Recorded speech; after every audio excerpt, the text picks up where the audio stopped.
I have a feeling, I'm not sure, that the decision by the president to admit that the abductions and he'll stop them are quite informed by what I said, because we are getting nearer to the truth.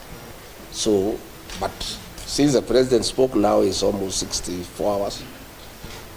The people have not been released.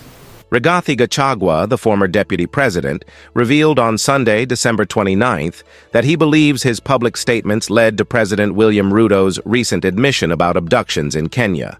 Speaking to journalists in Kakamega County, Gachagua suggested that Ruto only acknowledged the abductions, many of which are believed to be state-sponsored, after his own scathing exposé. Gachagua went on to detail that it was his revelation about a mysterious building in Nairobi's central business district said to house victims of abductions that brought the issue to light. The building, with over 21 floors, is allegedly linked to a key figure named Abel, who is connected to someone very influential in government. We would like these young people to spend the new year with their families. So Mr. President, you said utakomesha, lakini hawa watoto bado hufika nyumbani. Order their release from wherever they are. Waende nyumbani, wakae na wazazi wao, washerekee mwaka mpya. You know, their parents are in anguish, they are in agony. Kusema utakomesha is not enough. You need to actually do it. And that is what I refused President William Ruto. He wanted to be the leader of the Mount Kenya region. I said, you are the president of Kenya, lakini kwa jamii, there are leaders there ambaye utafanya kazi na hawa, but huwezi kuja direct kwa hawa. Lazima ukue na hawa wamejipanga vizuri. Ukitaka kuongea na hawa, uongee na jamii ambaye imeungana.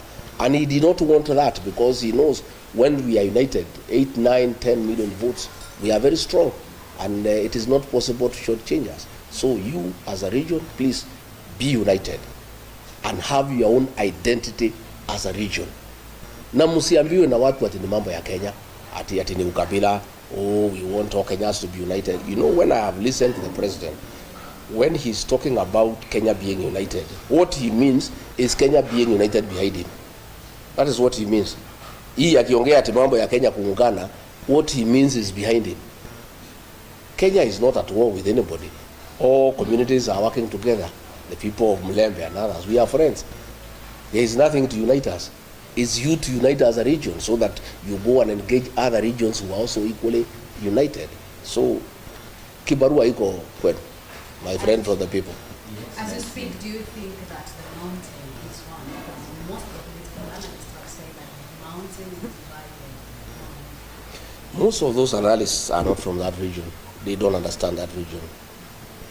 That region learned bitter lessons in the year 1992 and 1997, when, out of lack of experience, we fell into the machinations of President Moi and divided the region, some people behind Kibaki and others behind Matiba, and we lost. Since the year 2002, we have remained united all the time, and that is why we are always in government. And that is why we are going to be the next government. The mountain is one. In fact, we have even now, the Kamba people have come in as Mount Kenya South. The mountain is getting larger. Na tunataka hata nyinyi watu ya Mlima Elgon pia tuungane. You know, tukue watu moja, so that we can make progress. You know, so those are people who are wishing that the mountain is divided so that they can manipulate us politically. I can assure you they will be sorry, they will be ashamed. The mountain will vote in one basket. To a man, 99% they'll vote in one basket. Hiyo ingine ati kugawanya, you can divide leaders. Those leaders ambaye wanatumika na rais kugawanya watu ya mlima, none of them can go home for Christmas. That tells you. Viongozi wako, they are divided, some are in Mombasa, some are in Eldoret, others in Nairobi. None of them can go to the mountain, because the mountain itself is solid. And it has said those are traitors to the community. They cannot go home because they are being used by the president to divide the community. And the community has refused. I want to ask the people of Western to have unity of purpose, to be one as Western region. The 4 counties, plus your diaspora in Nairobi and Mombasa, talk as one. Put together 5 million votes and agree to come out on the voting day. And I can assure you, if you do that, you will be in government for eternity. You will never be out of government. But if you continue being divided and you continue dealing with national matters through proxy, through a third party, where will you go as a region? And don't you have competent sons and daughters who can lead this region? Why do you need a third party to lead your community? You can just come directly to the national table as the Luhya nation and bargain and negotiate your stake in whatever government that will be formed directly without going through a third party. There is a question about impeachment. Considering the laws that the impeachment are and you are the leader of the mountain, there is likely that you might not be eligible for political public office for another 10 years.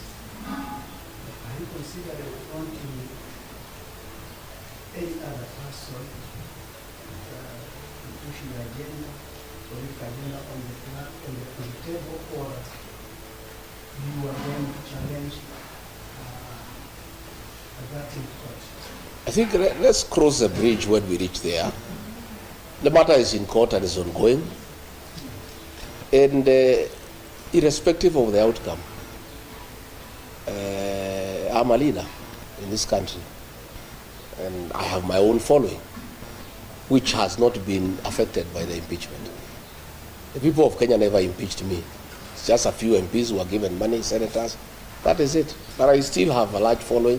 I have people who depend on me for political leadership. And there are many Kenyans who can lead. I don't have to be in office. Okay? There are many Kenyans, and I'm not a selfish person. I am somebody who is open-minded. What we want is the best for this country. And we have many leaders, including the ones from Western Kenya, who can lead this country. You know, and we cannot, I don't want to say what will happen in court. We have a court case, and we think the court will give us justice that is favorable to us. But it doesn't matter whatever it is that we are talking to the people, and the people are listening to us. And they are not listening to me because I am in office. I am not in office. They are listening to me because I have something to offer. You know? And if I was as useless as the ones who impeached us wanted us to be, they will not be following me all over and disrupting my meetings. If you look at newspapers and the social media, all the government people, they just talk about me every day. Much more than they were even talking when I was in office. Which means I have something to offer, and I have some significant contribution to make to the politics of this country. So we'll continue engaging. Yes. Yeah.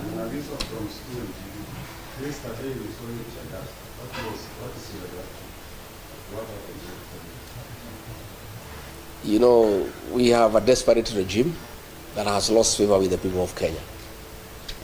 Desperate people do desperate things. A police officer threw tear gas at us. The meeting went on, and the people were dealt with by Wananchi.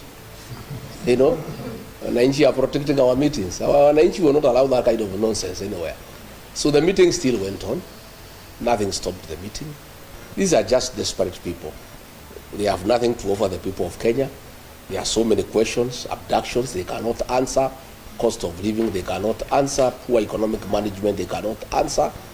They are left to desperate acts of trying to stop our meetings.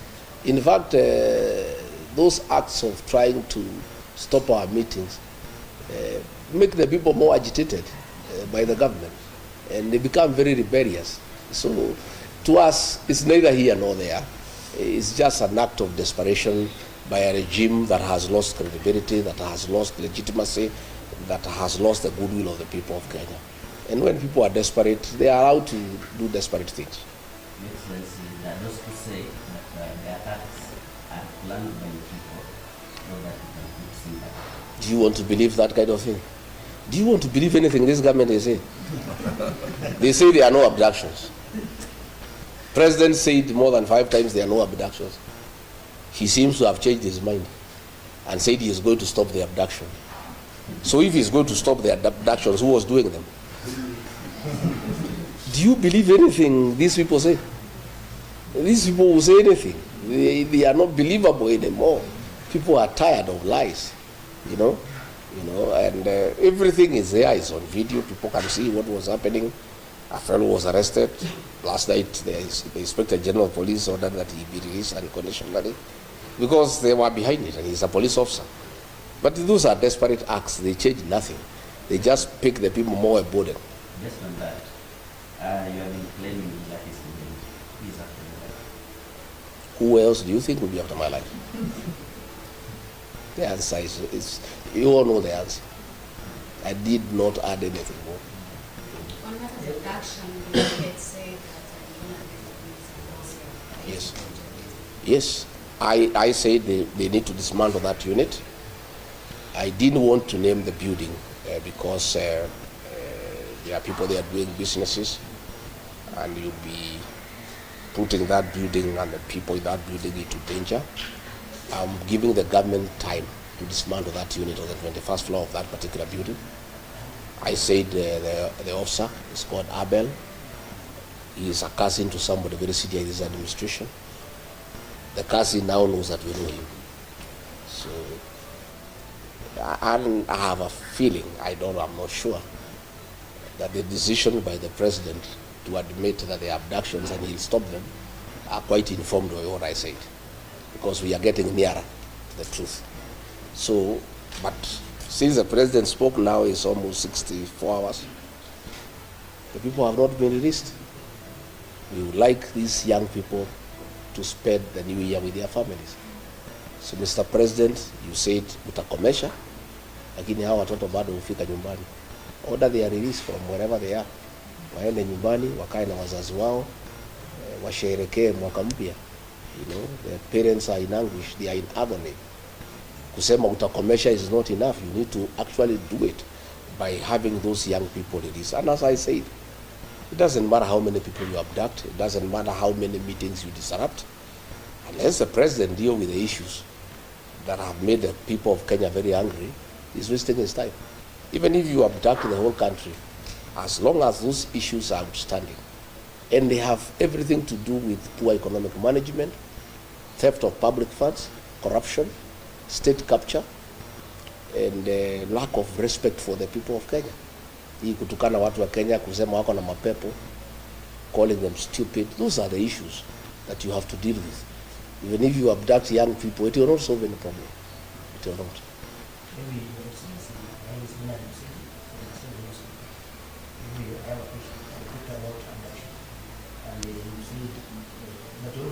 Many people were lost confidence in this regime that you had with it. And I think it's here now that no one believes this guy. Yes, the president said, tell the parents, I'm going to stop abductions, but take responsibility for your children. Do you believe the way to stop? So the president is speaking from both sides of the mouth.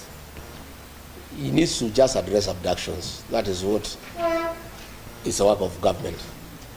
How people bring up their children, I think the president leave parents to take care of their children the way they know. We don't want too much government into people's lives. The president even wants to tell parents how to bring up their children. I mean, surely, it's lack of respect for the people of Kenya. Nikosea watu heshima. Unataka kuniambia vile mimi nitalea mtoto yangu? Rais tumekuchagua utengeneze uchumi, sio kutuambia vile tutalea watoto. These children have no problem. They are just pointing out the ills in society. And let me ask the young people, let me take this opportunity when I'm here in Kakamega County to tell our children, the Gen Zs, the millennials, what you are doing is very good on social media. But it's not enough. These young people, because they have shown patriotism and commitment to liberate our country through the power of the online space, I want to plead with them to go a step further, to take IDs and register as voters. This young generation will sort out the political problems of this country once and for all in 2027. I want to appeal to them wherever they are, that they are doing a good job. But to complete what they are doing and to make it meaningful, we need regime change. And that will come through the ballot. Much as they are doing a very good job on social media, on the X space, much as they are doing very good on TikTok, that is only a certain percentage.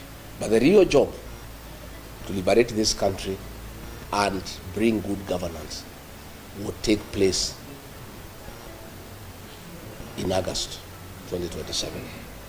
And the young people, who are the majority, have a huge responsibility to sort out this country for us and for themselves, because they are the future of this country. They must register as voters, they must take IDs, and they must leave their homes by 3 a.m. on election day and queue and sort out this country once and for all. That is my New Year message to our young people. That is my plea to them, that we are very happy with what they are doing. They are very courageous, they are very patriotic, but that is not enough. They must go a step further. They must register as voters, and they must come out and join the rest of Kenyans to put a good government into office in 2027.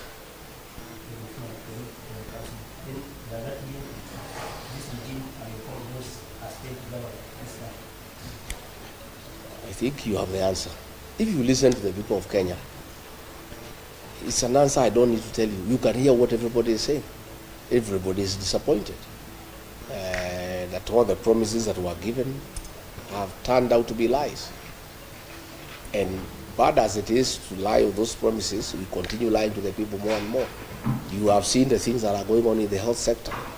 You have seen the housing program. That housing program has nothing to do with houses for the people of Kenya. It's about business. Very senior people in government have shares in a company that is manufacturing cement, steel, and iron sheets. And that is why the government wants this housing program to go on. That is why there is a housing levy to get enough money so that the people in the housing department, they force the contractor to sign a subcontract for the supply of cement, steel, and iron sheets with a company where very senior people in this government have shares. That is why if you look at clinker was being imported and cement was retailing at 600 shillings. Because of conflict of interest, senior officials in this administration have shares in a company that is manufacturing clinker. And therefore, they stopped the importation of clinker and said clinker will be manufactured here locally. As a result, the price of cement shot from 600 to 900. That 300 shillings, people in government are having a part of it. So you find decisions are being made, not in the national interest, not in the interest of the country, but because of business interests by people in government. And that is where the housing program is being forced down the throats of Kenya. People are saying we don't want, we can put our own houses. The work of government is not to build houses, it's to give services, water, electricity, sewage, roads, security, good business environment. The work of putting up houses is for the private sector. But because of vested interest in the building sector, where people have acquired shares in companies that sell cement, steel, and mabati, the government forces the people of Kenya to give money for that program to continue so that they can continue enriching themselves by doing business in those items that are being used in the housing program. No, I wish to know whether it disturbs you when former president, the current president, when it comes, and as a result, the allies of the former president, that have the rest are being brought into that. Does it disturb you? Does it Why would I? Desire Yeah. Why would it disturb me? Since those people came into government, has the prices of unga gone down? Have abduction stopped? Nothing. I'm not disturbed. I'm not even bothered. It's a non-issue.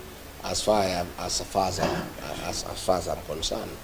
And change of ministers in this government is musical chairs. And I said when I had an interview with NTV, it's pointless. The president makes all the decisions himself. So even if you keep on changing ministers, you bring so and so, you move. It's a game of musical chairs. It has no impact into the overall management of the affairs of this country, because all the decisions are made by the president. So it doesn't it matters less who is minister and who is not. Does that mean that also you are because he also has, his own share in what Well, I have not heard President Uhuru Kenyatta says he's interested in leading this country. He's retired. So I don't know how would be overlooking him, because he's a retired president. We have not seen him participate in politics. So I don't know how his meeting with President William Ruto would affect leadership or politics in this country. He's a retired president, and as far as I am concerned, a meeting between two leaders is as good. There's nothing wrong with it. What is your relationship prior to this whole president after his identity? We cited who is in for this one. I have asked you whether you want to believe anything that has been said by this government. I don't want to dignify such ridiculous accusations by way of an answer. Uhuru is our son, and he's our leader back at home, and we respect him for the work he has done for this country, and we continue respecting him for what he did for this country. I want to ask this question because completely, when you took over, the Kenya Kwanza government took over, you're on the record defending the government that you inherited empty coffers. So that's why the government was unable to carry out some development projects. So are you defending the government out of ignorance, or did you do that time? I was defending because that is the situation that was presented then. But 1 year down the line, I found we had lost focus, and we were doing things that are not a priority to the people of Kenya because of state capture. The housing program, for example, the changing of the university model, a model that was working, the doing away with the NHIF and bringing a new system called SHIF, when there is no proper interrogation of how it can work. So I was defending because we came in having certain intentions to right what we thought was wrong.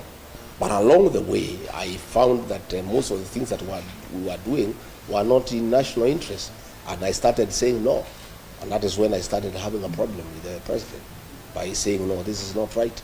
Let's listen to the people of Kenya. The finance bill, Kenyans are opposed to it. I just I was listening to the people, and saying this is what the people are saying. And that is where we started having disagreements, because I was insisting that we must listen to the people of Kenya and follow what they are saying.